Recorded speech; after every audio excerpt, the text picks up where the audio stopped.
Hey guys, and welcome back to another video on my channel here where I talk about minimalism, simple living, how you can live freely, or at least try to live freely, how you can get back to basics, all kinds of different topics that I will touch on in future videos. This is just the beginning, so I'm glad you're here with me. If you haven't already subscribed, please do so for future videos. Now, I am a minimalist, or a simple liver, whatever term you'd like to use, whatever term people do call themselves. I don't really like labels, but if I have to say something, how to describe my lifestyle, that's basically how I'm going to describe it. Someone who owns very few things, someone who doesn't go out and spends all kinds of money on crap that they don't need. That would be that's how I would describe myself. And I'm super happy that I became this and that I changed my lifestyle for the better. It's really made me definitely try to enjoy life better, but definitely enjoy life better than what I was before. So let's get to the top 5 reasons why I love minimalism and why I will never go back basically to how I lived before. So the first reason would be that the clutter factor. So I used to live in a house, as I mentioned in my first video, for many years, and even before that I lived in apartments and things like that, but generally always in a house.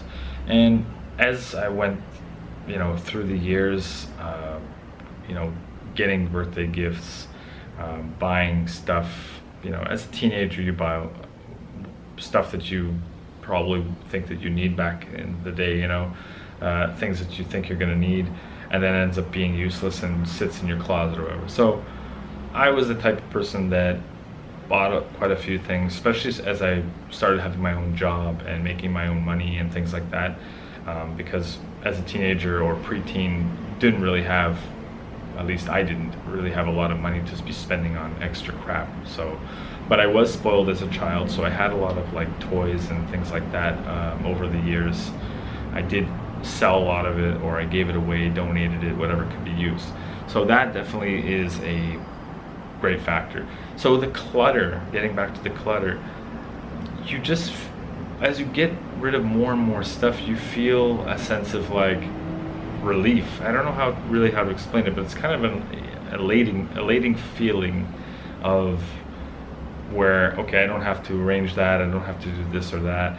You don't have to worry about stuff that, okay, so how am I gonna, if I move, how am I gonna bring this stuff over to here, or it's just, you feel more free and you have way less to worry about, really, and I'll touch on later in this video. But you just have less clutter and more space in wherever you're living. If you have like right now I live in a bachelor apartment.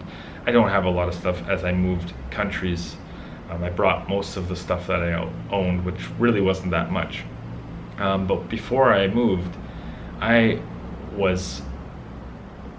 still didn't have that much stuff, but I wanted to downsize completely. So as I noticed I was getting rid of more and more stuff, I donated most of my stuff. I didn't have time really to sell stuff. I feel more free, I guess. There's a sense of freeingness. I always think back to that movie, I think it was Up in the Air, with George Clooney. And he always referred to that factor of your backpack. What if you stick everything that you own in your backpack? The way that he put it was more obviously ridiculous, because it was kind of put your car in there. But the point of the metaphor is that it's you feel weight on your back. Your backpack starts to get much heavier as you put more stuff in there.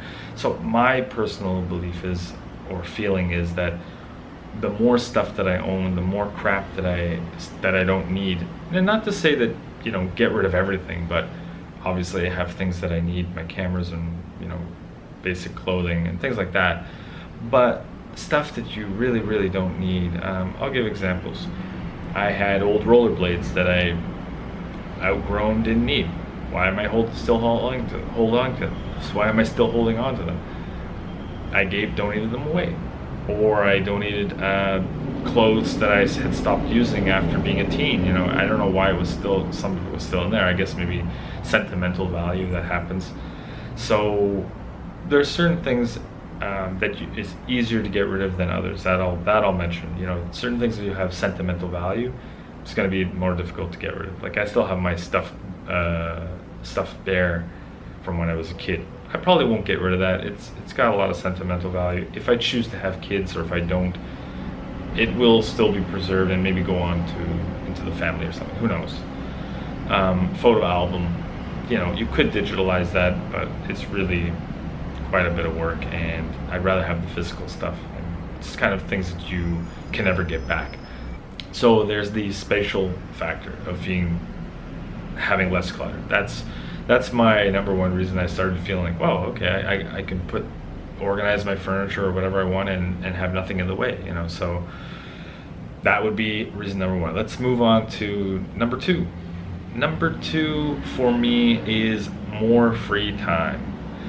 The reason why I say more free time is because you don't spend as much time worrying about stuff that you have, you know, taking care of it, or, you know, worrying if it's going to get damaged. Well, where am I going to store this? What will I do if it breaks, or what? Just all kinds of reasons. You just have a ton more amount of time to enjoy life, things that you can value more. If you like photography, you can take more photos. You'll have more free time to go out and do that. You can do your filming or whatever it is you do. I noticed that I started having way more time to do YouTube. I do have another channel, so I have quite a bit more time on my hands, considering that I don't own a lot of stuff and I don't have to worry about, you know, what's going to happen if I have to move. It's literally like a knapsack and a luggage, and it's very easy to transport. So really that's all the stuff I have, because I'm renting here, so the furniture is not mine. I don't have to take that. It's so freeing, and I don't just mean like you don't have to travel around with a bunch of stuff. You just have so much more free time to, you know, enjoy the little things and value your time more in the stuff you do. So yes, definitely frees up a lot of time. You don't have to worry about cleaning stuff. You don't have to worry about storing, maintaining. If you have a set that's a collection or something, you don't have to worry about that. So that's definitely reason number two on my list. Number three. Now, for me, it would be stress and worry, and I guess they kind of tie in together. So I feel less stressed that I have to worry about losing or having anything stolen or things like that. Obviously, that still could happen. You know, anybody could break in, or God forbid, and steal stuff from you, or steal something. Like, I live in a South American country, so here it can happen if I'm filming on the street or whatever. You know, you can be robbed at any point, kind of thing. So that is a different kind of stress. The stress that I mean is you don't have to worry about things that you have. If you have a collection, like I mentioned, I used to have a baseball card collection. Now, I don't know if any of you guys have owned a baseball collection or a hockey card collection. I had both. You're always constantly worrying if it's going to get damaged, like bent, or some type of water damage or things like that. So you always have in a specific location, you know, safe and sound. I sold all that stuff, and some of you, that's fine if you still keep collecting and things. I'm not against that. I'm just specifically saying it would help me feel more as a minimalist and feel more free, you know, less stressed, much less stressed. So I sold all of that stuff, got some money for it, whatever. It took time, sell some on eBay, things like that. It doesn't matter. Whatever was remaining and wasn't worth it, I just basically donated to some kids. So with that part of the worry is gone. You know, I don't have to worry about a collection that's worth a lot of. I don't think my collection was worth all that much money, but I still made a little bit of money, you know. So I don't really care about that stuff anymore. I prefer having more free time to do things that I want to do in life. You know, I was able to leave my country and come to another country and start YouTube, teach English, things like that. So I don't have to worry about trekking along a ton of stuff. There's certain things that I kind of regret selling, but it's not anything major. It's kind of like a pair of soccer cleats that I had that were pretty good condition and valuable. I probably could have used them here, but it's nothing that I can't get again. You know what I mean? So when making the decision to be a minimalist, you sort of have to, and you sort of have to make that decision and knowing going forward that you're gonna be living life with less things, and that's not for everybody.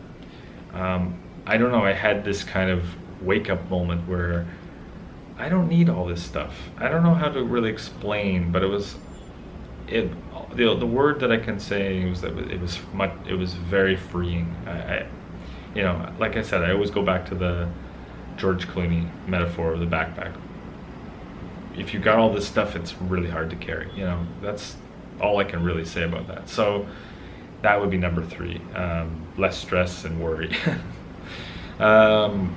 Number 4 is something which probably could be number 2, really, and that's saving money on stuff you don't need. You know, so we're all guilty of it. We bought stuff in the past that we don't need and things like that. I spent quite a bit of money on hockey equipment or hockey jerseys. Basically, I don't own any at this point. I've pretty much sold all of them or gave them away. That's one of the regrets I have. I bought one that was like 20 years old, and 20 years ago that would have been like 20 years old now. But you know, it's just stuff. In the end of the day, for me, it's just stuff. So how I go about purchasing things is I think about, you know, is this useful? Do I really need this? You know, do I really want this? And I kind of go over this in my head of like, is this going to make a change in my life? Is this an investment? Is this something that's going to help me, you know, grow my channel or enjoy life to the max and have constant use? That's how I basically evaluate purchasing things. And I'll probably do another video about that, the process of going through purchases so that you don't accumulate stuff again, right? So definitely saving money is one of those things that you benefit from being a minimalist and going through a simple living routine. You don't end up spending money on the stuff that is just going to end up lying around.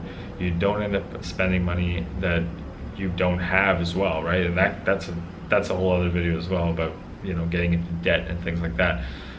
So you end up, if you do have debt, you're able to, with this lifestyle, pay it off much quicker. I had a student loan debt years ago, and was basically barely making any money, you know, because I was also spending on not just like stuff, but I'll probably talk about this in another issue, but going out and drinking and spending money going out and you know, that's fine too, but in excess it's not good. So yes, you will save a lot of money. I've noticed that I've been able to save in the bank or make investments, but like I said, you will not buy things that you don't need.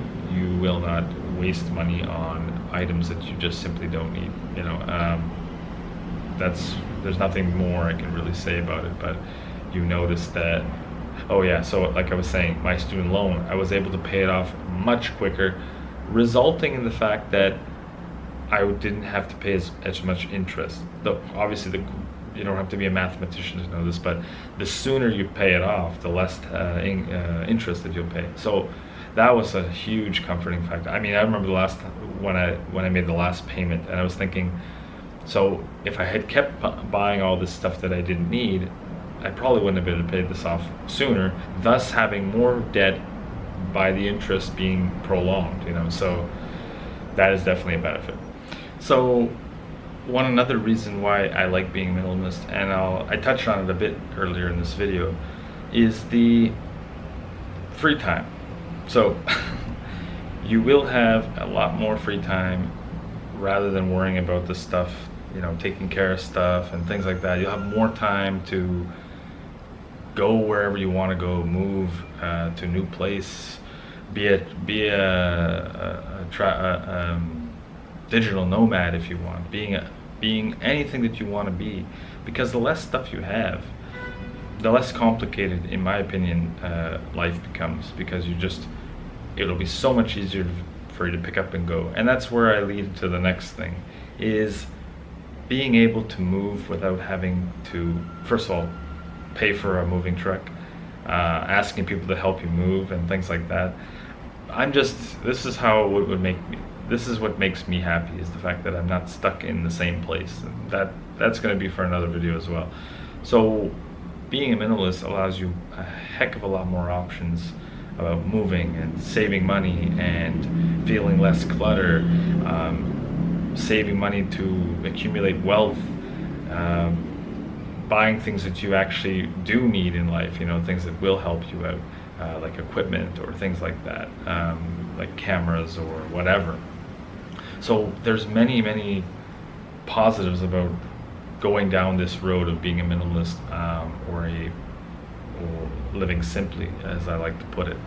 I think if I say simple living, a lot of people will kind of think twice about the meaning about that term, and so I would just always revert back to minimalism. A lot of people still don't believe that I'm a minimalist, people in my life, until I started having yard sales and giving away stuff to them, and then they kind of clued in, like, okay, this guy's serious about doing this, you know. And final comments, closing comments, I don't think this is for everybody. I think it is an adaptive type of lifestyle, because I think we're all being taught by society to accumulate, buy stuff, you know, bigger is better, and if you don't own this, you won't be like them, or, you know, trying to impress people. I think it's just one big crazy notion that society teaches us, and I think it, you know, for me, I got out of it. It's one part of the matrix that I was able to get to unplug. I don't believe that it's something that will ever suit me again, and there'll be a ton more videos regarding minimalism, so stay tuned for that. I really appreciate that you guys took the time to watch the video. If you're a minimalist, or if you're not a minimalist, leave a comment below. Either way, I'd like to know what your thoughts are on the topic. And if you are a minimalist, I'd like to know what was the first thing that you felt when you first became a minimalist. What was the sensation of becoming one? So until the next video, guys, take care, and we'll see you in the next one.